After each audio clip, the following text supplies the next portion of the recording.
Ayun po mga sir, mga ma'am, nandito na po kami sa aming final destination. Kadarating lang namin. 3 hours ang aming biyahe. Annyeonghaseyo! Andito tayo sa pinaksekretong spot ng Gapyong. Tingnan natin kung worth it bang mag-swimming dito.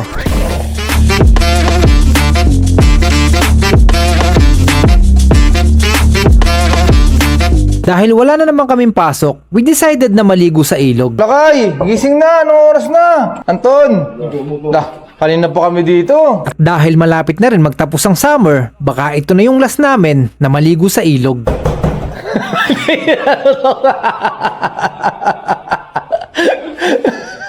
May mga usapan kami na alas 5 kami aalis. Pero tulad ng dati, tinanghali na naman kaming lumarga. So, ayun po what up sa inyo? So, sa wakas natuloy na naman ang aming camping for the longest time. Matagal na naming pinaplano to, pero katulad ng karamihan, kapag pinaplano, hindi natutuloy. Pero kapag biglaan, Tumakas na tayo, palayo sa maraming tao. dumating kami sa Gapyong exactly 1 p.m. Almost 2.5 hour ang biyahe. At pagdating namin, siningil agad kami ng parking fee na 10,000 won.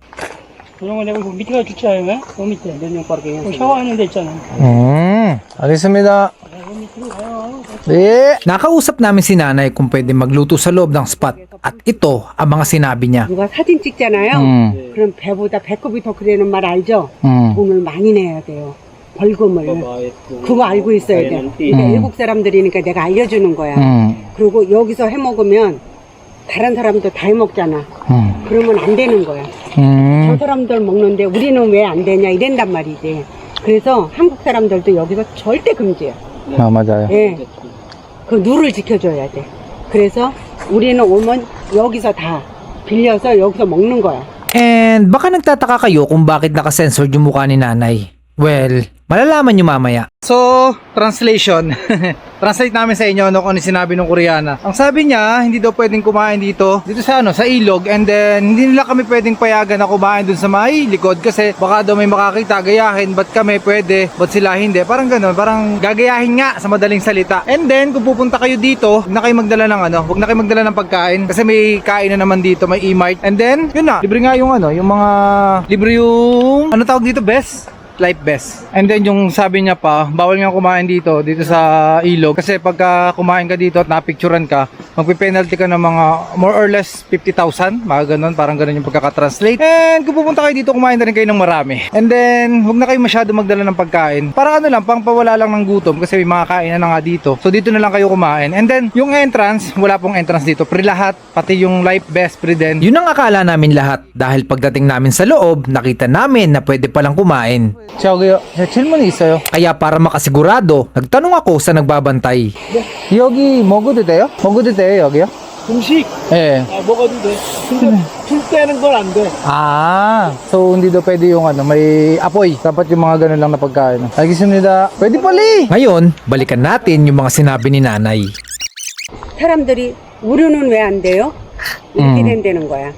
맞아. 그러니까 안 되는 거야. 그러니까 항시 이걸 빌려라 이 소리는 안 한 거야. Sales stock yun 10만 원. Ano bang gusto niyong gawin? Kakain lang. Ay kaya nga, kakain nga lang dun. Pero may karne. 근데 우리 ano ba yung takbugi? Takbugi 있어요. 요리해서요, takbugi. 그러니까 안 된다고. 그냥 마트만요, 마트만. 그냥 마트만. 알겠습니다. 그냥 간단히 라면.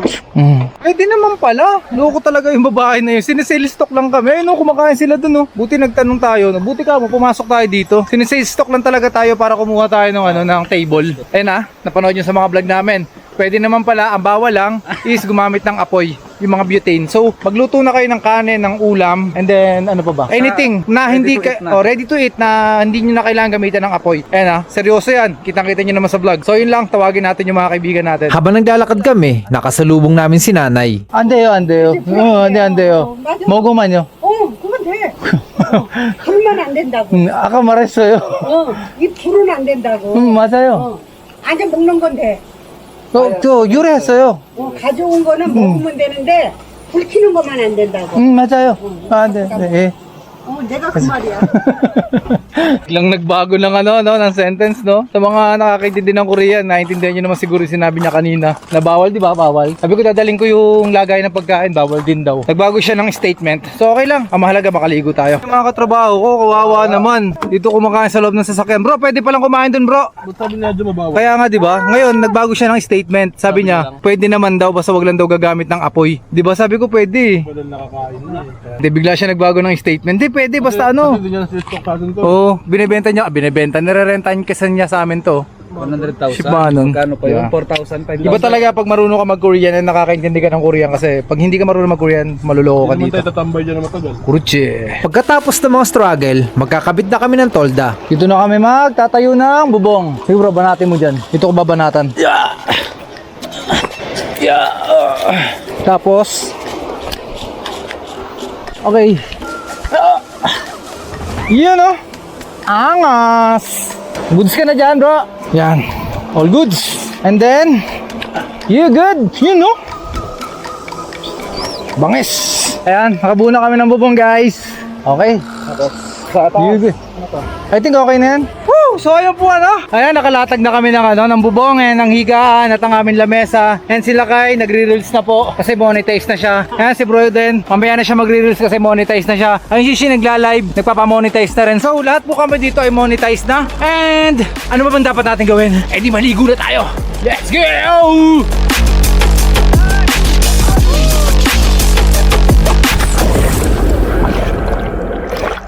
Ayan, nakakita po kami. Nandito na kami sa talunan. Wait lang, lakay! Saglit lang. Ayan o. Woo! Let's go, let's go.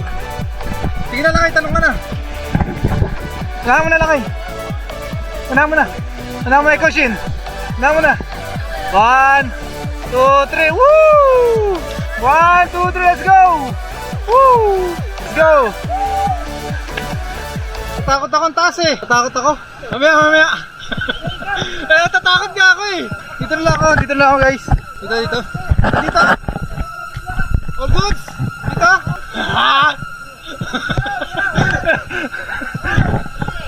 Woo! Oh, wait lang. Wait lang. Wait.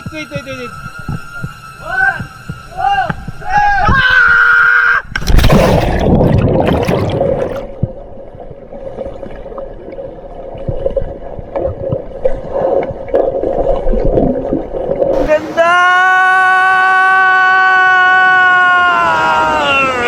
Ito na ata yung huling ligo namin dito sa ilog kasi malapit na rin mag-autumn. So bawal lang maligo kasi malamig na rin yung tubig. So enjoy namin yung araw na to kasi ito na yung huling ligo ng summer. Kaya enjoy lang muna natin ang panahon. And baka next month mag-hiking naman tayo pagkatapos natin ng ilog. Sana nag-enjoy kayo sa mga ginagawa kong vlog, no? Kahit alam kong medyo boring, hindi kayo nakaka-relate, pero ine-enjoy ko na lang din talaga yung mga panahong nandito ako sa South Korea kasi alam nyo naman, 2 taon na lang yung kontrata natin. Malapit na rin tayong umuwi. So, sana kahit pa paano natutuwa kayo sa mga ginagawa kong vlog. Yun lang. May isang bagay tayong hindi pwedeng kalimutan. Ang paliparin si Bagwis. Okay, hanggang alas 6 pala kami dito. So papaliparin ko na si Bagwis. Let's go, Bagwis!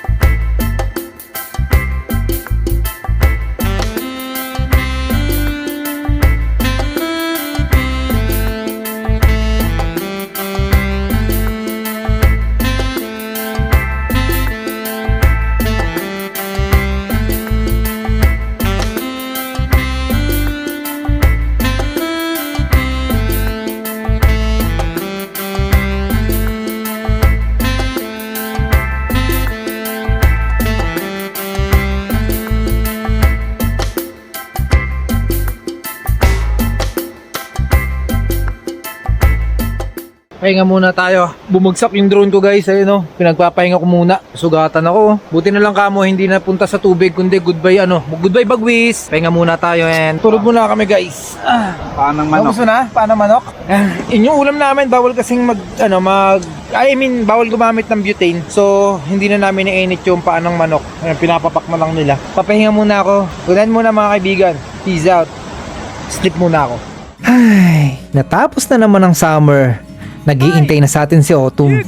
Excited na ako sa magagawa nating memories ngayong darating na taglagas. Sa ngayon, enjoyin lang natin ang buhay. Hanggat maaari, iwasan na natin yung mga nagbibigay sa atin ng negatibong enerhiya. Dito na lang tayo sa kalikasan. Dito, lahat ay puro kaginhawahan. Napakalayo sa ingay ng syudad. At mga taong, kayo na lang ang bahala magdugtong.